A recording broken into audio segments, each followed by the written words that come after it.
Hi guys, मैं देवेंद्र और आज हम स्टार्ट करने जा रहे हैं नॉलेज मैनेजमेंट की एक लेक्चर सीरीज। चलिए शुरू करते हैं। इस सब्जेक्ट में टोटल 4 यूनिट्स हैं और हम जिस यूनिट की पहले बात करने जा रहे हैं वो डेटा वेयर हाउस पे बेस्ड है। तो कहने वाला सबसे पहले हम ये पढ़ेंगे कि डेटा वेयर हाउस क्या होता है और उसी के बारे में कंप्लीट इन्फॉर्मेशन आपको प्रोवाइड करेंगे। चलिए उससे पहले डेटा वेयर हाउस को पढ़ने से पहले हम ये सब्जेक्ट आपके सामने है नॉलेज मैनेजमेंट, इसका मतलब समझ लेते हैं कि नॉलेज क्या होता है और मैनेजमेंट क्या होता है। चलिए शुरू करते हैं। तो नॉलेज को समझने के लिए आपको ये जानना होगा कि डेटा क्या होता है, इन्फॉर्मेशन क्या होती है, तभी जाके कम्प्लीटली आप नॉलेज को समझ सकते हैं। देखिए डेटा क्या होता है। डेटा देखिए आप पहले से भी सुने होंगे, पहले से आप जानते ही होंगे। उसके बाद भी मैं एक बार यहाँ पे डिस्कस कर दे रहा हूँ बेसिकली डेटा होता क्या है। देखिए यहाँ डेफिनेशन लिखी हुई है, it is raw facts and figure for any process and product.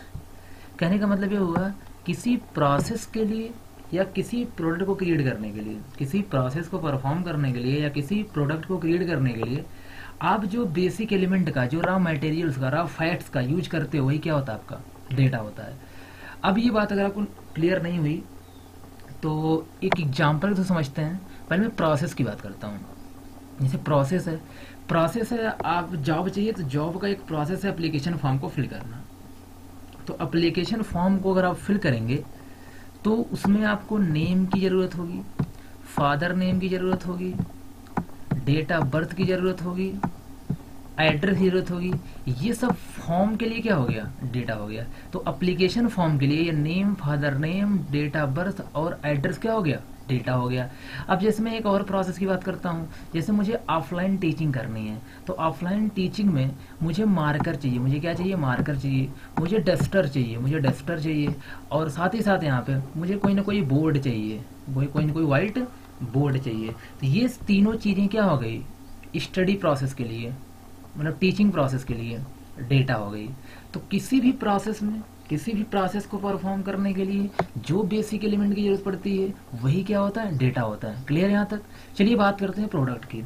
अगर कोई प्रोडक्ट आप बना रहे हो, किसी भी टाइप का प्रोडक्ट बना रहे हो, उसमें जो जो भी चीज़ों की रिक्वायरमेंट हो रही है वही क्या होता है, आपका डेटा होता है। जैसे मैं बात करूँ, आप चलिए स्वीट्स की बात करता हूँ। स्वीट्स स्वीट किससे मिलकर बना हुआ है। अब यहाँ जैसे आपको मिल्क चाहिए, उसके लिए शुगर चाहिए, आपको यहाँ पे वाटर चाहिए। तो ये जो सारी चीज़ें हैं ये स्वीट्स के लिए क्या हो गया, डेटा हो गया। तो ओवरऑल कहने का मतलब ये हुआ कि किसी भी प्रोडक्ट को क्रिएट करने के लिए या किसी भी प्रोसेस को परफॉर्म करने के लिए जो रॉ मटेरियल्स या बेसिक एलिमेंट की जरूरत पड़ती है वही क्या होता है, आपका डेटा होता है। तो उसी रिस्पेक्ट में मैंने यहाँ पे एक लाइन लिखी हुई है, data is basic element for everything. Data is basic element for everything. Clear हो गया डेटा क्या होता है। इन्फॉर्मेशन, तो नेक्स्ट टर्म्स आपका यहाँ पे इन्फॉर्मेशन। बात करते हैं इन्फॉर्मेशन की। इन्फॉर्मेशन जैसा कि यहाँ पे आपको लिखा हुआ है, प्रोसेस्ड फॉर्म ऑफ डेटा। तो जो आप डेटा पढ़ के आ रहे हो, जो आप बेसिक एलिमेंट पढ़ के आ रहे हो, अगर इसी पे हम कोई एक sequential process, sequential operation perform करें, मतलब उन्हीं डेटा पर हम कोई प्रोसेस करें तो क्या बन जाती है, इन्फॉर्मेशन बन जाती है। चलिए एक एग्जाम्पल तो समझते हैं कि डेटा और इन्फॉर्मेशन है क्या। डेटा तो आप समझ चुके हैं। तो जैसे मेरे पास कुछ डेटा है, ट्रेन नंबर है, प्लेटफॉर्म नंबर है, टाइम है। ट्रेन नंबर है, प्लेटफॉर्म नंबर और टाइम है, ये डेटा है। अब मैं इन पे एक प्रोसेस कर रहा हूँ, एग्जाम्पल के तो समझिएगा आप लोग। यहाँ पे for example train number 121, platform number 2, time 8 PM पर आ रही है। ट्रेन नंबर 121 प्लेटफॉर्म नंबर 2 पर टाइम 8 PM पर आ रही है। ये क्या बन गई, कंप्लीट इन्फॉर्मेशन बन गई। तो अगर आप डेटा को एक सिक्वेंशियल वे में प्रोसेस करते हो तो क्या बन जाती है, इन्फॉर्मेशन बन जाती है। क्लियर यहाँ तक। इसके बाद हम बात करते हैं नॉलेज की। चलिए नॉलेज क्या होता है। अब देखिए नॉलेज को समझने के लिए यहाँ पे जैसे मैंने अभी आपसे बताया इन्फॉर्मेशन, ट्रेन के बारे में इन्फॉर्मेशन। तो जैसे मैंने एक एग्जांपल दिया, train number 121 platform number 2 time 8 PM पर आ रही है। तो अगर ऐसी ही इन्फॉर्मेशन आपके पास, ऐसे ही ट्रेन के बारे में कंप्लीट इन्फॉर्मेशन अगर आपके पास हो तो हम ये बोलेंगे कि आपके पास ट्रेन के बारे में क्या है, नॉलेज है। इसका मतलब नॉलेज क्या हो गया, कलेक्शन ऑफ कंप्लीट इंफॉर्मेशन। जिसके पास किसी भी चीज के बारे में कंप्लीट इंफॉर्मेशन होगी, हम बोलेंगे उसके पास उस चीज के बारे में क्या है, नॉलेज है। फॉर एग्जाम्पल मैंने कहा मुझे मैथ्स बहुत अच्छी आती है, मुझे मैथ के सारे फार्मूले लर्न हैं, या मैथ की इन्फॉर्मेशन मेरे पास बहुत ज़्यादा है, तो मैं क्या बोलूँगा मेरे पास मैथ की नॉलेज है। आप बिजनेस करते हो, बिजनेस कैसे करना है, कहाँ कहाँ पे क्या अप्लाई करना है, मेरा कहने का मतलब बिजनेस से रिलेटेड अगर आपके बारे में कंप्लीट इन्फॉर्मेशन है, तब हम आपको बोलेंगे कि आपके आपको क्या बिजनेस का नॉलेज है। तो क्लियर नॉलेज क्या होता है? डेटा, इंफॉर्मेशन और नॉलेज। अगर यहाँ तक कोई प्रॉब्लम हो तो आप कमेंट सेक्शन में पूछ लीजिएगा। चलिए हम बात करते हैं यहाँ पे मैनेजमेंट की। देखिए मैनेजमेंट क्या होता है, ये बहुत इंपॉर्टेंट टर्म है आपकी लाइफ में भी, चाहे आपकी वो पर्सनल लाइफ हो चाहे प्रोफेशनल लाइफ हो, दोनों सिस्टम में आपका मैनेजमेंट का रोल बहुत इंपॉर्टेंट है। क्योंकि अगर आपको मैनेज करना आता होगा चीज़ों को, तो आप आई थिंक अपने रियल लाइफ में भी और प्रोफेशनल लाइफ में भी हर एक सिस्टम में क्या हो सकते हैं, सक्सेसफुल हो सकते हैं। क्योंकि हर सिचुएशन में सक्सेसफुल होने का जो आज का सबसे ट्रम्प कार्ड सिस्टम है वो कौन है? आपका मैनेजमेंट है। जिसको अच्छा मैनेजमेंट आता होगा वही आई थिंक आप बोल सकते हैं यहाँ पे सर्वाइव कर सकता है अच्छे तरीके से। देखिए मैनेजमेंट, तो मैनेजमेंट क्या होता है, पहले इसको हम लोग एज ए डेफिनेशन समझ लेते हैं, और फिर जाके आप खुद क्या करिएगा। आई थिंक जितनी भी चीज़ें, जो भी वर्क आप कर रहे हैं, उसमें इन सारे टर्म्स को अप्लाई करने की कोशिश करिएगा, तो आप भी बहुत अच्छे से चीज़ों को मैनेज कर सकते हैं। देखिए मैनेजमेंट क्या होता है, मैनेजमेंट एक प्रोसेस है। सही बात है, क्या है? प्रोसेस है प्लानिंग करने का। ठीक है, जैसे आप कोई भी काम करते हो तो सबसे पहले किसकी जरूरत पड़ती है? प्लान की जरूरत पड़ती है। प्लान बनाना पड़ता है, क्या करना है, कैसे करना है, मतलब पूरे वर्क शेड्यूल का हमें प्लानिंग करनी पड़ती है। तो आई थिंक अगर आप प्लानिंग करके कोई काम करते हो तो आपका काम थोड़ा मैनेज्ड वे में होगा। डिसीजन मेकिंग, डिसीजन मेकिंग का मतलब होता है कि आपके पास, जैसे मैंने बताया, नॉलेज किसी चीज़ की, तो कब कौन सी नॉलेज कहाँ पे अप्लाई करना है, कब कौन सी नॉलेज कहाँ पे अप्लाई करना है, इसलिए आप डिसीजन बनाओगे। तो आई थिंक तो वो आपका एक मैनेजमेंट का ही पार्ट हो गया। कौन? आपका डिसीजन मेकिंग। ऑर्गेनाइजिंग, तो ऑर्गेनाइजिंग का मतलब ये होता है यहाँ पे कि अगर कोई एक प्रोसेस है, कोई एक वर्क है, आपके पास कोई ऑर्गेनाइजेशन है, तो ऑर्गेनाइजेशन है तो उसमें बहुत सारे स्टेप्स होते हैं, एक के बाद एक, दूसरा, तीसरा, चौथा, पांचवा, छठा कंप्लीट होगा। तो आप रियल लाइफ है, तो आपको सिंपल सी बात है यहाँ पे क्या करना है, जो आपके रियल लाइफ हो, ऑर्गेनाइजेशन हो, उसमें बहुत सारे स्टेप होते हैं। कब किस स्टेप को अप्लाई करना है, मतलब किस एक प्रॉपर मैनर में चीज़ों क्या करना है, लेके चलना है, उसी हम लोग क्या बोलते हैं, ऑर्गेनाइजेशन, सॉरी ऑर्गेनाइजिंग। तो ऑर्गेनाइज करने का मतलब होता है, जैसे आप एक बर्थडे पार्टी होती है, अब बर्थडे पार्टी में आप जब तक सारे सारे स्टेप होते हैं, मतलब सारे अगर सिचुएशन को आप एक ऑर्गेनाइज तरीके से, बेटर तरीके से नहीं करेंगे, एक प्रॉपरली मैनर, एक सिक्वेंशियल वे में नहीं करेंगे, तो आई थिंक बर्थडे पार्टी या कोई भी आपके पास जो फंक्शन है वो सही तरीके से सक्सेसफुल फिनिश नहीं होगा, कंप्लीट नहीं होगा। तो ऑर्गेनाइजेशन का मतलब यहाँ, ऑर्गेनाइजिंग का मतलब यहाँ पे ये होता है motivation and controlling the human resources. अब ह्यूमन रिसोर्सेज का मतलब है आपके पास कोई ऑर्गेनाइजेशन है, कोई कंपनी है, तो वहाँ बहुत सारे लोग काम कर रहे हैं, उनको आपको क्या करना है, मोटिवेट करना है, उनको आपको क्या करना है, कंट्रोल करना है। मतलब ये भी किसके अंदर आता है, मैनेजमेंट के अंदर ही आता है। अब मैं बहुत ज़्यादा डिस्टेंस चीज़ों पे नहीं करूँगा, आप आई थिंक यहाँ पे समझ ही चुके होंगे कि आपके पास लोअर लेवल के एम्प्लॉयज होते हैं, तो उनको हमको मोटिवेट करना होता है, कंट्रोल करना होता है, उनसे काम करवाना होता है, किस तरीके से आई थिंक उनको माइंड को पॉजिटिव करके रखना है कि हमारा वर्क ज़्यादा से ज़्यादा क्या हो सके। तो इस वजह से ये भी किसका पार्ट हो गया, मैनेजमेंट का ही पार्ट हो गया, कि कंट्रोल करना है, फिर मोटिवेट करना किसको, ह्यूमन रिसोर्सेज को। फाइनेंशियल, और फाइनेंशियल मैनेजमेंट बहुत इंपॉर्टेंट यहाँ पे है, क्योंकि आप कोई भी कंपनी स्टार्ट करने जा रहे हो या फिर चला रहे हो, तो उसमें फाइनेंस का बहुत बड़ा अहम रोल होता है। तो ये तो एक और बहुत इंपॉर्टेंट बात मुझे याद आ गई कि ये सिंपल सी बात है, ये तो आप लोग बहुत अच्छे तरीके से जानते हो। आप इसकी स्टूडेंट लाइफ है, तो आपको घर से 3, 4, 5 हज़ार जो भी कुछ मिलते हैं, तो आप पूरे मान से इसको चलाते हो, तो आपसे अच्छा कौन जानता है कि what is a financial management. तो क्लियर है financial. Physical and information resources, अब इन्फॉर्मेशन रिसोर्सेज जैसे आप कहने का मतलब है कुछ भी हो सकता है, सीसीटीवी कैमरा हो सकता है, वहाँ से आपको इन्फॉर्मेशन मिल रही है, या फिर कोई पर्सन आपके पास है, वहाँ से इन्फॉर्मेशन मिल रही है। कहने का मतलब कहीं से भी इन्फॉर्मेशन आ रही है, तो कोई पॉजिटिव इन्फॉर्मेशन हो सकती है, कोई नेगेटिव इन्फॉर्मेशन हो सकती है, उसको आपको किस तरीके से यूज करना है, कब कहाँ पे क्या अप्लाई करना है, ये सारा काम भी किसका होता है, मैनेजर का ही होता है। तो ये भी मैनेजमेंट का ही पार्ट है। इस तरीके से आप बोल सकते हैं मैनेजमेंट प्रोसेस है किसका, प्लानिंग का, डिसीजन मेकिंग का, ऑर्गेनाइजिंग का, मोटिवेशन का, कंट्रोलिंग का, ह्यूमन रिसोर्सेज को, फाइनेंशियल का या इंफॉर्मेशन रिसोर्सेज को ऑर्गेनाइज और किसी ऑर्गेनाइजेशन में सही तरीके से अप्लाई करने का प्रोसेस है।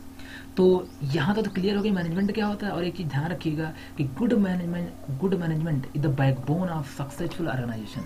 जो आपका एक बेस्ट मैनेजमेंट होता है, जो एक अच्छा मैनेजमेंट होता है, वही बैकबोन होता है, वही मेन होता है किसके लिए, किसी सक्सेसफुल ऑर्गेनाइजेशन के लिए। तो यहाँ तक क्लियर होगा।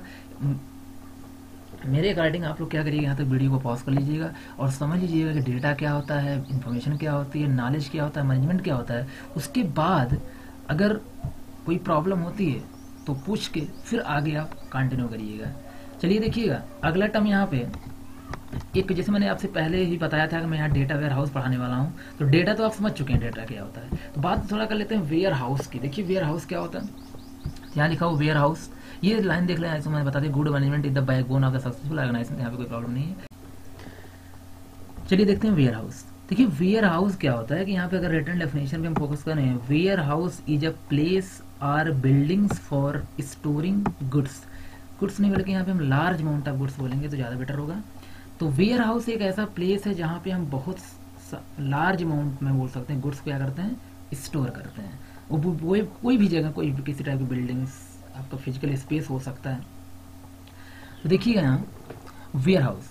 तो अब बात करते हैं यहाँ पे लार्ज अमाउंट ऑफ गुड्स का मतलब यहाँ पे है कि वेयर हाउस की जरूरत उनको पड़ती है जिनके पास लार्ज अमाउंट ऑफ गुड्स होता है। मतलब जैसे कोई एक आपके पास छोटी सी शॉप है या कोई रिटेल स्टोर है तो आपको वेयर हाउस की ज़रूरत नहीं है। लेकिन अगर किसी के पास बहुत बड़ी शॉप है, जैसे बिग बाजार है या सिंपल सी बात है कोई और बहुत बड़ी शॉप है आपके पास, तो आपको क्या करना है, रिटेल स्टोर के साथ साथ आपको गोडाउन या गोदाम भी मैनेज करना है। उसी गोडाउन को हम लोग क्या बोलते हैं, यहाँ पे वेयर हाउस बोलते हैं। तो जैसे यहाँ पे तो वेयर हाउस क्लियर है, वेयर हाउस मतलब गोडाउन, और कुछ और अगर यहाँ पे नहीं है। तो सिंपल सी बात है कि जहाँ पे लार्ज अमाउंट ऑफ गुड्स को आप क्या करते हो, स्टोर करते हो, उसी प्लेस हम लोग क्या बोलते हैं, वेयर हाउस बोलते हैं। Warehouse are used by manufacturer, importer, exporter, wholesaler, transport businesses etcetera.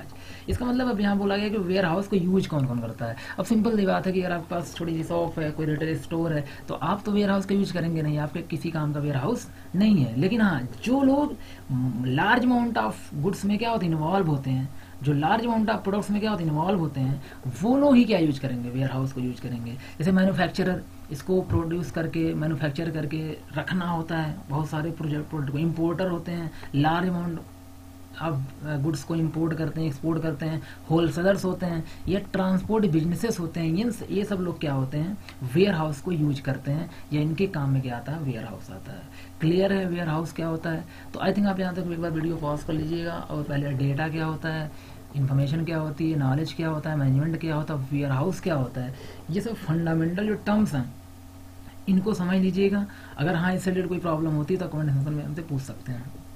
चलिए अब हम यहाँ से बेसिकली इसके आगे बात करते हैं। अब डेटा समझ गए क्या होता है, और वेयर हाउस, इसका मतलब आप यहाँ से आइडिया लगा सकते हैं डेटा वेयर हाउस क्या हो सकता है। तो डेटा वेयर हाउस, डेटा जहाँ पे स्टोर हो, ऐसी कोई जगह जहाँ पे बहुत सारा क्या स्टोर हो, डेटा स्टोर हो, उसे हम लोग क्या बोलेंगे, डेटा वेयर हाउस। तो सिंपली अगर हम एक जनरल डेफिनेशन आप लोगों से निकलवाना चाहें तो आप लोग ये बोल सकते हैं, सर डेटा क्या, वेयर हाउस क्या होता होगा कि ढेर सारे डेटा का कलेक्शन। इसका मतलब है एक ऐसी जगह जहाँ बहुत सारा क्या रखा हो, डेटा रखा हो, उसे हम लोग क्या बोलेंगे, डेटा वेयर हाउस बोलेंगे। लेकिन चलिए आप एक बार कंसेप्ट समझाते हैं क्यों डेटा वेयर हाउस आया यहाँ पे। जब हम लोग डेटा बेसिस से पहले पढ़ते थे तो डेटा वेयर हाउस क्यों हमें पढ़ना है, क्योंकि आप डेटा बेस के बारे में अच्छे से जानते हो। अगर डेटा को स्टोर करना तो आप किसमें स्टोर करते हो, डेटा बेस में स्टोर करते हो। लेकिन हम यहाँ पे डेटा वेयर हाउस की क्या रिक्वायरमेंट आई, क्यों हम डेटा वेयर हाउस पढ़ने जा रहे हैं। चलिए यहाँ पे बात करते हैं concept of data warehouse की। तो concept of data warehouse में पहले हम चीज़ों को यहाँ पे समझते हैं कि डेटा बेस क्या होता है। पहले हम आपको डेटा बेस यहाँ पे समझाना चाह रहे हैं, डेटा बेस को क्लियर कर दे रहे हैं। उसके बाद आप यहाँ पे आपको पता चल जाएगा कि क्या नीड है डेटा वेयर हाउस की। तो सबसे पहले स्टार्ट करते हैं यहाँ पे एक ब्रीफ इंट्रोडक्शन किसका, डेटा बेस का। देखिए इससे पहले आप डेटाबेस के बारे में पढ़ चुके हैं, तो एवरीवन नोज डेटाबेस, मतलब हर कोई डेटाबेस के बारे में जानता है कि डेटाबेस क्या होता है। ऑलमोस्ट लगभग सभी ऑर्गेनाइजेशन मेंटेन क्या करते हैं, database. All organisation maintains database, जैसे bank maintains database, telecom companies maintain database, online shopping companies maintain database. मतलब कहने का मतलब ये हुआ कि वो कंपनीज जिनको डे टू डे ट्रांजेक्शन को क्या करना है, स्टोर करके रखना है, वो लोग क्या मेंटेन करती हैं, डेटाबेस मेंटेन करती हैं। क्लियर है यहाँ पे?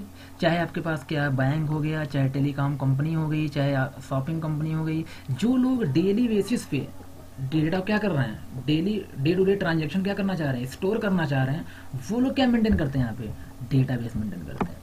क्लियर है? जैसे कि कोई एग्जांपल के थ्रू बता रहे हैं, डे टू डे ट्रांजेक्शन का मतलब होता क्या है। जैसे बैंक की अगर मैं बात करूँ यहाँ पे, तो कस्टमर बैंक जाता है, कुछ अमाउंट डिपॉजिट करता है, कुछ अमाउंट विथड्रॉ करता है, कुछ अमाउंट मतलब मनी ट्रांसफर करता है। ये सब क्या हो गए, डे टू डे ट्रांजेक्शन हो गए। जैसे एक ट्रांजेक्शन हो क्या हो गया, डिपॉजिट मनी, एक ट्रांजेक्शन क्या हो गया, विथड्रॉ मनी एक ट्रांजेक्शन क्या हो गया, ट्रांसफर मनी।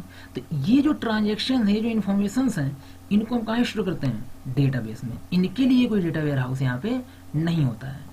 अभी सिंपल हम डेटा हाउस की बात नहीं कर रहे हैं, यहाँ पर डेटाबेस आपको समझाना चाह रहे हैं, डेटाबेस क्या होता है। आप लोग जो पढ़ के आए हैं उसी को एक बार हम यहाँ पर रिवाइज कर रहे हैं। जैसे यहाँ पे तो मेन पर्पज क्या हो गया डेटाबेस का, कि the purpose of database to store day to day transaction. तो डेली बेसिस पे जो ट्रांजेक्शन होता है, अगर उसको हमें स्टोर करना होगा तो हम लोग क्या यूज करेंगे, डेटाबेस यूज करेंगे। हर कंपनी डेटाबेस, हर कंपनी को डेटाबेस की जरूरत है, हर कंपनी को डेटाबेस की जरूरत है। जैसे टेलीकॉम कंपनी है, अपने कस्टमर के डिटेल्स को स्टोर करने के लिए डेटाबेस का यूज करती है, कॉल डिटेल्स को स्टोर करने के लिए डेटाबेस का यूज करती है। वैसे फ्लिपकार्ट है, ऑर्डर वगैरह को कौन सा ऑर्डर डेली बेसिस पे आ रहा है उसको स्टोर करने का यूज करती है, डेटाबेस का यूज करती है। तो कहने का मतलब ये हुआ कि डेली बेसिस पे डे टू डे ट्रांजेक्शन को अगर हमें स्टोर करना होगा तो हमें क्या चाहिए होगा, यहाँ पे डेटाबेस चाहिए होगा। इसलिए मैंने यहाँ पे लिखा है use for day to day operation. तो क्लियर है यहाँ पे?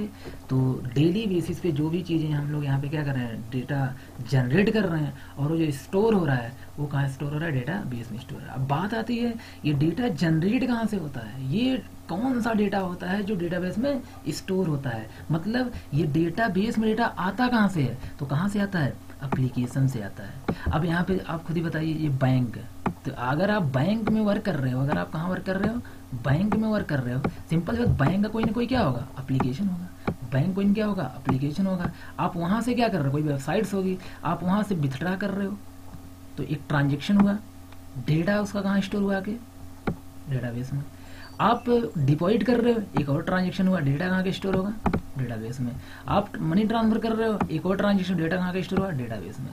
ऐसे ही आप क्या कोई फॉर्म फिल कर रहे हो, जो कोई फॉर्म फिल करो, तो फॉर्म तो एप्लीकेशन के थ्रू, वेबसाइट के थ्रू फिल कर रहे हो, तो आप जो फॉर्म फिल कर रहे हो, यहाँ पे जो डिटेल दे रहे हो, वो सारी डिटेल कहाँ के स्टोर होगी, डेटाबेस में आगे स्टोर होगी। इसका मतलब है कि जो सोर्स होता है डेटाबेस का, जो इन्फॉर्मेशन का सोर्स होता है कि डेटाबेस में कौन सी कहाँ से इन्फॉर्मेशन आ रही है, वो कहाँ से आती है, एप्लीकेशन से आती है। तो आप ये बोल सकते हैं, application generates data and that data is stored into database. जो एप्लीकेशन डेटा को जनरेट करते हैं वो डेटा कहाँ जाके स्टोर होता है, डेटाबेस में जाके स्टोर हो जाता है। तो यहाँ पे डिफरेंट एप्लीकेशंस हैं और डिफरेंट डेटा क्या करेंगे, जनरेट करेंगे, और वो सब जाकर डेटाबेस में क्या हो जाएगा, स्टोर हो जाएगा। यहाँ पे सिंगल डेटाबेस हो सकता है या मल्टीपल डेटाबेस हो सकता है, क्योंकि सबका बैंक का डेटाबेस अलग होगा, फ्लिपकार्ट का अलग होगा, या टेलीकॉम कंपनी एयरटेल वगैरह का अलग होगा यहाँ पे। तो मोस्टली ये था काम जिसका, डेटाबेस का। अब हम थोड़ा सा कॉन्सेप्ट, अगर आपको डेटाबेस समझ में आ गया हो तो एक लाइन का डेफिनेशन ये बन गई डेटाबेस की, कि अगर आप जो डे टू डे ट्रांजेक्शन करते हैं, अगर उन सारे डिटेल्स को आपको कहीं स्टोर करना होगा तो आप कहाँ स्टोर करेंगे, डेटाबेस में। और डेटाबेस में डेटा कहाँ से जनरेट होकर आता है, एप्लीकेशन से जनरेट होकर आता है। ये दो बातों का आप ध्यान यहाँ पे रखिएगा। अब सारी कंपनी तो नहीं, लेकिन कुछ कंपनियां क्या होती हैं, दो टाइप के स्टोरेज सिस्टम को मेंटेन करती हैं। एक तो आपका डेटाबेस हो गया, जो आपको पहले बताया जा चुका है। दूसरा क्या होता है, डेटा वेयर हाउस होता है। दूसरा क्या होता है, डेटा वेयर हाउस। मैंने बोला कुछ कंपनियां, सारी कंपनियां नहीं, यहाँ पे कुछ क्या स्टोर मैनेज करती हैं, डेटा वेयर हाउस। लेकिन डेटा वेयर हाउस क्यों मैनेज किया जाता है, उसका एक रीजन देखिएगा। तो मैं डेटाबेस तो ऑलरेडी आपको बता चुका हूँ, दूसरा डेटा वेयर हाउस है। क्यों, why companies maintains data warehouse, company data warehouse क्यों मेंटेन करती हैं, तो कंपनी डेटा वेयर हाउस इसलिए मेंटेन करती हैं वो एनालिसिस कर सकें। अगर आपको डेटा की क्या अपने बिजनेस की एनालिसिस करनी हो, आपको जो काम कर रहे हो उसका क्या करना है, एनालिसिस करनी हो, तो आपको क्या मेंटेन करना पड़ेगा, डेटा वेयर हाउस। वो सारे रीजन्स वगैरह धीरे धीरे हम लोग आगे क्या कर रहे हैं, ध्यान है क्यों आखिरकार डेटा बेस से क्यों एनालिसिस नहीं कर सकते, क्यों डेटा वेयर हाउस की जरूरत पड़ती है, वो सब आगे हम लोग यहाँ पे देखते हैं। तो एक चीज़ ध्यान रखिएगा कि आपका ये जो डेटा बेस है वो बिजनेस को रन करने के लिए यूज किया जाता है। ये जो आपका डेटाबेस है बिजनेस को रन करने के लिए यूज किया जाता है। मतलब आप जो शॉपिंग में जैसे आप क्या परचेज कर रहे हो, क्या ऑर्डर कर रहे हो, वो सारे जो करंट ट्रांजेक्शन है आपके पास, इसका मतलब आपका बिजनेस रन कर रहा है किसके थ्रू, डेटाबेस के थ्रू। लेकिन अगर उस बिजनेस को एनालाइज करना हो, एनालाइज करने का मतलब होता है कि आप फ्यूचर में बेटर करना चाहते हैं, तो उस बिजनेस के एनालिसिस करना चाहते हैं कि हम किस तरीके से बेटर करेंगे, तो वो काम किसके थ्रू होगा, आपका डेटा वेयर हाउस के थ्रू होगा। क्यों होगा, आगे से देखिए यहाँ पे। तो ध्यान रखिएगा डेटाबेस क्या होता है, बिजनेस को रन करने के लिए यूज किया जाता है, जबकि डेटा वेयर हाउस क्या होता है, बिजनेस को एनालाइज करने के लिए यूज किया जाता है। अब मैं एक चीज़ आपको अभी आप बता के आ रहा हूँ क्यों ऐसा क्या है कि हम डेटाबेस से बिजनेस को एनालाइज नहीं कर सकते। ऐसा क्या है कि हम डेटाबेस से बिजनेस को एनालाइज नहीं कर सकते, क्योंकि एनालिसिस करने के लिए आपको स्टडी की जरूरत पड़ती है। बिना स्टडी के आप किसी चीज़ की एनालिसिस नहीं कर सकते, और स्टडी करने के लिए हमारे पास करंट डेटा से हमारा काम नहीं बनने वाला, डे टू डेटा से काम नहीं बनने वाला। तो हमें सालों साल का डेटा चाहिए, हमें एक लार्ज अमाउंट ऑफ डेटा चाहिए, तभी जाके हम स्टडी कर पाएंगे, उसके बाद ही एनालिसिस कर पाएंगे। मैं एक एग्जाम्पल आपको समझाता हूँ। जैसे आपको क्या करना है, क्रिकेट मैच मान लेते हैं, बेस्ट प्लेयर चूज करना, ठीक है। तो क्या आप 2-3 मैच देख, 2-3 का मतलब day to day operation, current operation, 2-3 match देख करके बता सकते हैं कौन सा बेस्ट प्लेयर है? नहीं, आपको डेटा चाहिए कम से कम 50-100 मैच का, 20-25 मैच का डेटा चाहिए। और वो डेटा 20-25 मैच का जो डेटा होगा वो आपको कहाँ मिलेगा, डेटा वेयर हाउस मिलेगा। यहाँ डेली बेसिस पे जो काम होता है वो कहाँ होता है, आपका डेटाबेस में होता है। तो आपको अगर ज़्यादा डेटा चाहिए होगा, लार्ज अमाउंट ऑफ डेटा चाहिए होगा, तो आपको क्या बनाना पड़ेगा, यहाँ पे डेटा वेयर हाउस वो बना के वहाँ डेटा रखना पड़ेगा, जिससे कि आपको 50 से 100 मैच का डेटा मिल सके और आप उसकी एनालिसिस करके ये बेस्ट प्लेयर कौन सा ये सिलेक्ट कर सकें। एक और एग्जांपल देखिएगा, जैसे इंडिया में बहुत सारे स्टेट्स हैं। किस स्टेट्स में पॉपुलेशन ग्रोथ क्या है, कहाँ इंक्रीज हो रही है, कहाँ डिक्रीज हो रही है, मेल पॉपुलेशन क्या है, फीमेल पॉपुलेशन क्या है। अगर आपको ये सब पता करना है तो सिंपल सी बात है, आपको 1 साल 2 साल से नहीं पता चल पाएगा। आप यहाँ पे कम से कम आपको 10 से 20 साल का डेटा चाहिए होगा, और 10 से 20 साल का डेटा यहाँ पे डेली बेसिस के स्टोरेज सिस्टम में नहीं मिलेगा, डेटाबेस में नहीं मिलेगा। तो आपको 10 से 20 साल के डेटा को अलग से क्या करना पड़ेगा, कहेंगे स्टोर करके रखना पड़ेगा। फिर जाके आप एनालाइज करके बता पाएंगे कहाँ की पॉपुलेशन इंक्रीज कर रही, कहाँ की डिक्रीज कर रही, या क्या पॉपुलेशन का है, मेल पॉपुलेशन या फीमेल पॉपुलेशन। तो कुछ तो आपको आइडिया लग रहा होगा मेरे अकॉर्डिंग कि क्यों हम डेटा वेयर हाउस की तरफ जा रहे हैं, क्यों डेटा वेयर हाउस हम लोग क्रिएट करेंगे, या क्यों यहाँ डेटा वेयर हाउस हम लोग पढ़ने वाले हैं। क्लियर है यहाँ तक? तो एक चीज तो क्लियर है यहाँ पे कि ये क्या करता है, करंट डेटा को स्टोर करता है, ये हिस्टोरिकल डेटा को स्टोर करता है। ये करंट डेटा को स्टोर करता है, ये क्या करता है, हिस्टोरिकल डेटा को स्टोर करता है। क्योंकि यही करंट डेटा 2 महीने बाद, 4 महीने बाद कहाँ शिफ्ट होता जाता है, वो आपका इस प्लेस पे, इस डेटा रन क्या होता जाता है, शिफ्ट हो जाता है। तो एक चीज तो क्लियर है कि जो सोर्स ऑफ इंफॉर्मेशन था डेटाबेस को कौन थे, एप्लीकेशन थे, लेकिन ये जो सोर्स ऑफ इंफॉर्मेशन किसका, डेटा वेयर हाउस का, वो कौन हो जाएगा, आपका डेटाबेस हो जाएगा। तो ये चीज तो क्लियर है कि जो डेटाबेस है, ये जो डेटाबेस है यही क्या है, सोर्स है किसके लिए, डेटा वेयर हाउस के लिए। तो डेटा वेयर हाउस में इन्फॉर्मेशन कहाँ से आती है, डेटाबेस से आती है। एक डेटाबेस से नहीं, बहुत सारे डेटाबेस से आ सकते हैं। यहाँ पे मैंने एक बनाया हुआ है, बट यहाँ पे अलग अलग डेटाबेसेस हैं, सबकी इन्फॉर्मेशन कहाँ पे स्टोर हो सकती है, एक डेटा वेयर हाउस में स्टोर हो सकती है। तो क्लियर है यहाँ तक? तो आई थिंक ये जो इन्फॉर्मेशन शिफ्ट होती है ये डे टू डे भी हो सकती है, मान तो मान हो सकती है, ईयरली वाइज हो सकती है। जैसे आपका यहाँ पे सिस्टम होगा डेटाबेस का, तो हम लोग क्या करेंगे, जैसा स्पेस होगा जैसा मैनेजमेंट होगा, उसकी हम लोग क्या करेंगे, यहाँ का डेटा यहाँ पे आगे मूव करा देंगे।